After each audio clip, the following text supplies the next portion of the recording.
The Great Depression and World War II cast long shadows over American life in the 1940s. During the 1930s, President Franklin Delano Roosevelt's New Deal created a sense of economic optimism and eased the suffering of many, but it did not eradicate poverty or solve the economic crisis. In 1941, as many as 40% of all American families lived below poverty level. Nearly 8 million workers earned less than the legal minimum wage, another 8 million Americans were unemployed, and the median income was only $2,000 per year. While the economic picture improved during the 1940s, the sense of crisis created by the Depression permanently altered lifestyles and attitudes. The so-called Depression mentality of fear and economic caution marked an entire generation. However, this all changed when war broke out in Europe. In jeder Stunde, an jedem Tag, nur zu denken an Deutschland, an Volk und an Reich, an unsere deutsche Nation. Unser deutsches Volk siegt heil! Sieg heil! Sieg heil! Sieg heil! Sieg heil! World War II presented a new series of demands and dislocations that further reconfigured personal life. Most immediately, the armed forces conscripted 10 million men, including fathers, after 1943. The war effort demanded stepped-up production at home to equip the military and maintain civilian needs. The gross national product and manufacturing output doubled in the war, as American industry limited or suspended production of consumer goods to devote its efforts to making weapons and war material. No civilian automobiles and trucks were manufactured from 1942 until after the war. Other steel, rubber, or electrical consumer goods were scarce or unavailable.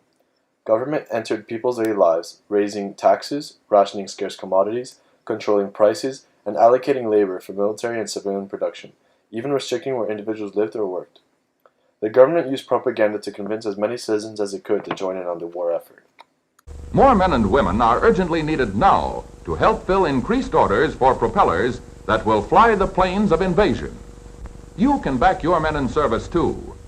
You too can do your share toward final victory. Get in the fight. Join Curtis Wright.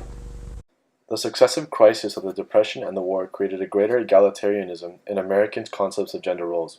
The economic hard times of the Depression and the demands of wartime production pushed women into the workforce.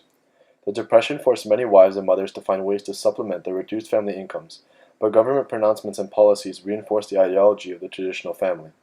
The inability to provide for his family eroded an unemployed man's sense of masculinity, and married women who worked outside the home were often perceived as taking jobs away from men.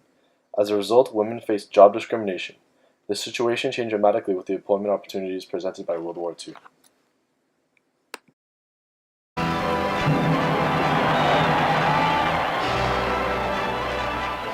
Throughout the world, throngs of people hailed the end of the war in Europe. It is 5 years and... When the war came to an end in 1945, many Americans wondered if the higher standard of living brought about by a wartime economy could be sustained in peacetime. Having experienced the Depression, they feared yet another crisis once millions of soldiers re-entered the civilian workplace in an economy no longer stimulated by massive wartime production. Yet in spite of major dislocations caused by the reconversion to peacetime business and manufacturing, no new crisis occurred. Several factors cushioned the economy after the war. Demobilization occurred slowly, and military expenditures remained high.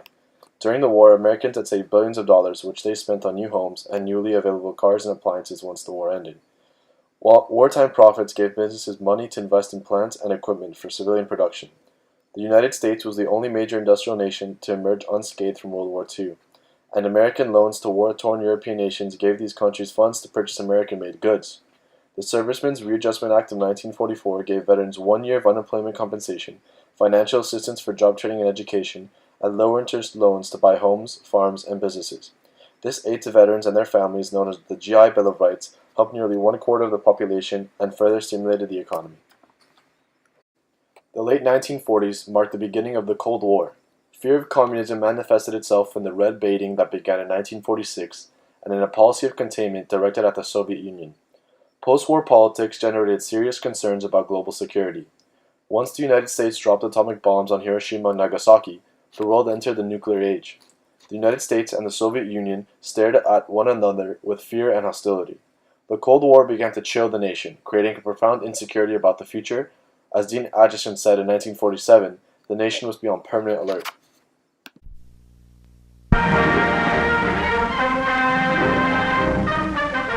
Well, it appears that everybody's ready. and into the spacious luggage compartment with the bags. Careful, that's Grandma's present. Marriage rates continued to soar after the war, and there was a sharp rise in the birth rate that has become known as the baby boom. The baby boom generation reshaped the American family and American culture for decades to come. The American society celebrated domesticity after the war.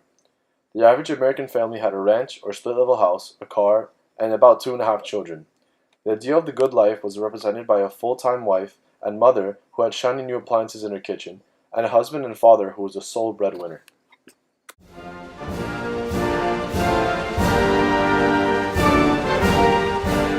The 1940s existed as one of the most important single decades in the history of the United States.